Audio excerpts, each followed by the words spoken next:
Enjoy a weekend at Vedam, the paradise of peace. A home away from home.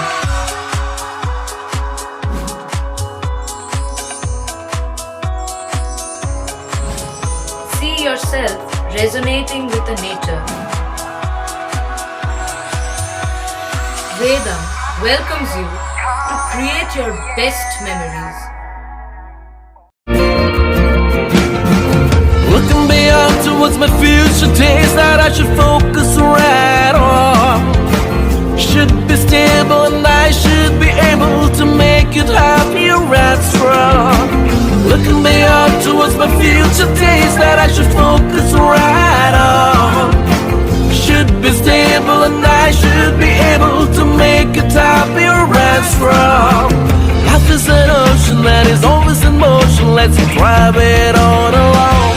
With the Voyager, the path to shine, it's the Voyager, the ultimate guide, it's the Voyager. Bangla academy পুরস্কার প্রাপ্ত কবি পিনাকি ঠাকুর স্মরণে আলোচনা সভা অনুষ্ঠিত হলো আজ চুঁচুড়া জ্যোতিষ ভবনে। এদিন কবির কথায় গান, কবির কথায় আবৃত্তি ও কবিকে নিয়ে স্মৃতিমেদুরিত আলোচনায় মুখরিত হয়ে উঠল ব্যান্ডেলের মানব জমিন সাহিত্য ও সংস্কৃতি সংস্থা আয়োজিত বিবর্তনের কবি ও কবিতার বিবর্তন শীর্ষক আলোচনা সভা।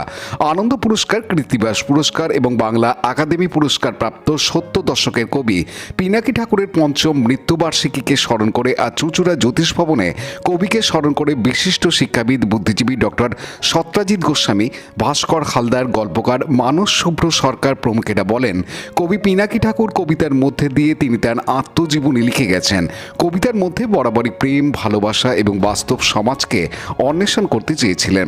কবিতার পাশাপাশি উপন্যাসেও সমাজ জীবনের বাস্তব ছবি এঁকেছিলেন তিনি। উল্লেখ্য, হুগলি জেলার বাঁশবেড়িয়া অঞ্চলের স্বনামধন্য কবি পিনাকি ঠাকুরের মৃত্যুদিন ছিল গত 23 জানুয়ারি। তার মৃত্যুদিনকে স্মরণ করে এই অনুষ্ঠানের আয়োজন করা হয়। অনুষ্ঠানে আলোচনা ছাড়াও কবিকে নিয়ে প্রশ্নোত্তর পর্ব চলার পাশাপাশি কবিরই লেখা কবিতাকে নিয়ে গান পরিবেশন করেন কবি বন্ধু নবকুমার দাস, আবৃত্তি পরিবেশন করেন বিকাশ গোস্বামী। এদিন প্রচ্ছদ শিল্পী শ্যামল ভট্টাচার্য তারই হাতে আঁকা কবির লেখা শেষ উপন্যাস তখনও দেয়ালে পিঠ থেকে চেয়ারম্যান, এই প্রচ্ছদটির একটি প্রতিকৃতি কবি ঘনিষ্ঠ এবং অনুষ্ঠানের মূল আলোচক ভাস্কর হালদারের হাতে তুলে দেন। অনুষ্ঠানে বিশিষ্ট মানুষদের মধ্যে বর্ষিয়ান কবি দীপক রায়, রবীন্দ্র গবেষক অতনু কুমার বসু, কবি অরুণ চক্রবর্তী, তারাপ্রসাদ সাঁতরা, সংবেদন চক্রবর্তী প্রমুখ উপস্থিত ছিলেন। মানে মধুসূদন, কীর্তিবাস এইসব এই উপন্যাসের কাহিনী অবলম্বনে রচিত।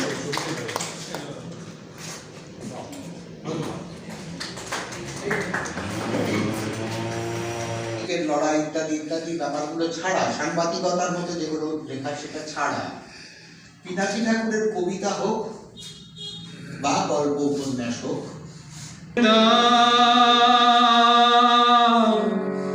ফিরিয়ে দাও ট্রেনের ভাড়া, ফিরিয়ে দাও মেলা পথে রাস্ত শিখি, 4 মিনিট কারো বাহু ধরে শান্তি হলো না যার, কল্যাণ হলো না যার, শব্দ শব্দ শব্দের সন্ধান।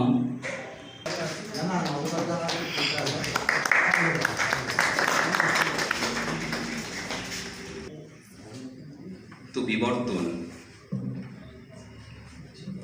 সাহিত্যে কি সত্যি সত্যি বিবর্তন বলে কিছু আছে? ব্যক্তিগতভাবে আমি বিশ্বাস করি না সাহিত্যে বা কবিতায় কোনো বিবর্তন হতে পারে।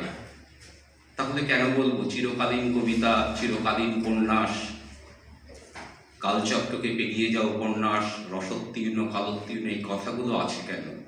কিছু কিছু কবিতা থাকে, কিছু কিছু গল্প থাকে যা সময়। আব্দুল গফফরের রিপোর্ট, হুগলি টিভি।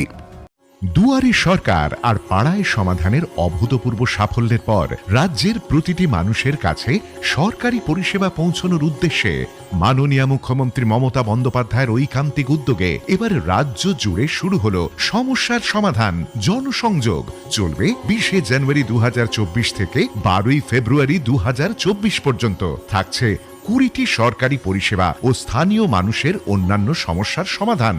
শিবিরে সকল পরিষেবার ফর্ম বিনামূল্যে পাওয়া যাবে। পরিষেবার জন্য নিজেরা ক্যাম্পে আসুন। আপনার সমস্যার সমাধানের জন্য আপনার নিকটতম বাংলা সহায়তা কেন্দ্রে সত্বর যোগাযোগ করুন। বিশদে জানতে ফোন করুন 03322140152 অথবা 180034501117 নম্বরে।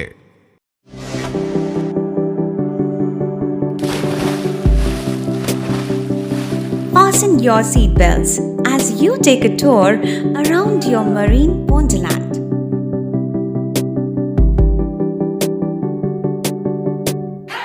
Spend a day at Aqua Marina and enjoy an array of water slides that give you butterflies in your tummy.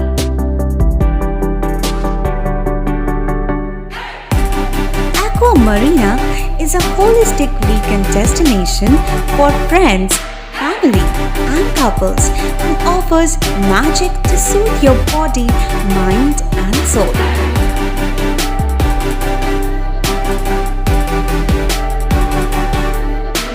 Aqua Marina, your customized magician. Welcome aboard and see the magic unfold. Like share subscribe করুন Hooghly TV. খবর এখন বুক pocket.